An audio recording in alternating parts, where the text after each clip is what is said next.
अस्सलामुअलैकुम, क्या हाल जनाब? ठीक हो? खैर खैरियत है? अल्हम्दुलिल्लाह मैं भी ठीक ठाक हाँ। तुम किवें दे पैसो भाईजान मलिक मुश्ताक हुसैन यूट्यूब चैनल। आज का जड़ा जनाब व्लॉग बहुत ही अच्छा तो बहुत ही प्यारा है। तुस वेदे पे भाईजान पसियाँ चणिया की कटाई बिल्कुल शुरू हो गई है।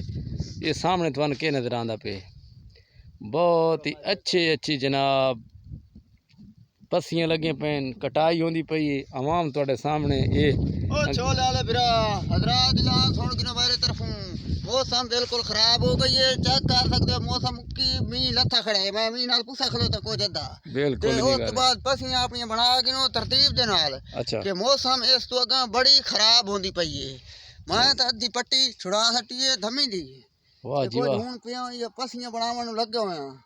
पसियां बनावन दा तरीका कार से ना ये मुंह में पहन के पसियां पहन मुंह जा के ये पसी दिते मरेंदा पे यार पिछली पसी ते तू ये पसी दिते सार पे चंगी तरह से लताड़ दे।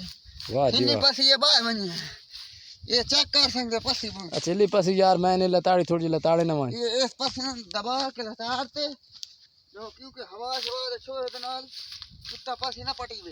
बिल्कुल वाह जी वाह। देखो रावे कोई आसरा मासरा नहीं अल्लाह दे आसरे ते पसियां ना दीन ते उम्मीद अल्लाह रख के साथ लगे मैंने मौसम बिल्कुल खराब होई खड़ती है। वो पहले पासू बिल्कुल खराब मौसम इस टाइम तुसी देख सकते हो कि लोगों दी फसल तैयार हो चुकी है। चने दी ये सारी कटाई हुई पई है। उस तो बाद मोह बनते पैन मोह बने पैन शेख यार तेरे इंतजार है खलोते हैं मलिक साहब जल्दी करो। देखा जल्दी क्यों पसी बढ़ने ये मैं जल्दी पसीने लगो क्योंकि उस बारिश न लाए वने यार जल्दी करो यार। मलिक मुश्ताक हुसैन यूट्यूब चैनल दे चुनाई दी देखो फसल दी कटाई देखो कटाई ओ कटाई यार परेशान है थे करो। मुड्डू पट्टे और कोई दातरी दे नाल बट्टे होए अच्छा मुड्डू पटींदे आंदे मुड्डू ठीक हो गए यार। सावे छोले भी पट्टी खलोते हो? ये सावे छोले पाक वैसन वेच पसियां दे। हां जी वाह जी वाह। किए पासन उतला से धप हां जी तल्लू छुड़े से जमीन उबास वाह भाई वाह।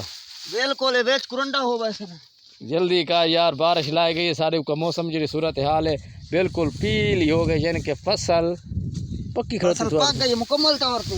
यार जल्दी करो यार जल्दी करो। आखिरी पसी अल्लाह खैर करे थ्रेशर करा लावनी आखिरी पसी है थ्रेशर बस थ्रेशर लाग सीधा आ रहा पीछे थ्रेशर बिल्कुल इस तरीके नाल 10 दिन दे विच थ्रेशर लग वैसी परेशान ने थी पेड़ कितने बनाए पेड़ बनाए उत्थे जिथे चने दी फसल कहानी हुई यानी कि जगह रख दी थी।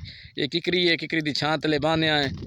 उस तो बाद वो थोड़े सामने जनाब करी खलोती है करी दूते डेले तो बाद मुलाकात कल की से आई मजीद मालूमात जानने वास्ते Malik Mushtaq Hussain YouTube channel subscriber किया करो। बदल बड़ा गलत बने हुए क्योंकि भाई निनामा वगैरह भी आ वेंदे इसी तरीके नाल भाईजान असा जोर नाल पसियां बनाए दे पाया क्योंकि मुड्डू यार छोले पट्टे से हत्थों की रांग रही है खादी तकरीबन भाईजान 200 पसी हो गई है। हाथ दी देखो कट ये देखो हाथ उत्ते क्या कमाल है। तकरीबन 200 पसी देन करीब ज्यादा उसी इधर भी पसी लगी हुई उधर भी लगी हुई ओ सारी सुबहान अल्लाह वाह जी वाह कमाल है जनाब चेक करो काम नू चढ़ यार चढ़ उत्ते चढ़ वाह भाई वाह तसली नाल भाई यानी कि वंजे नहीं तुम्हारी के पवन खड़े बात ना उड़ने वाह जी वाह। ठीक है मलिक मुश्ताक हुसैन यूट्यूब चैनल नू सबसक्राइबर किया करो। हुण कटाई बिल्कुल पसी छोलियां दी हो चुकी है लगातार इजाजत दो मलिक मुश्ताक हुसैन यूट्यूब चैनल नू टिकटॉक अकाउंट नू फॉलो किया करो। यूट्यूब ही है फेसबुक ही है सब इंस्टाग्राम ही है भाईजान आए करो और छोले सावे न खा दे करो सुक्या का इंतजार करो तुहानू पेश भी कर देसा इधर देखो हुण पहुंचा दी डा दे बाद नवी दाल नवे छोले दी। अच्छा ठीक है मेहरबानी नाल मोहब्बत की करो पाकिस्तान नाल मोहब्बत की करो भाई।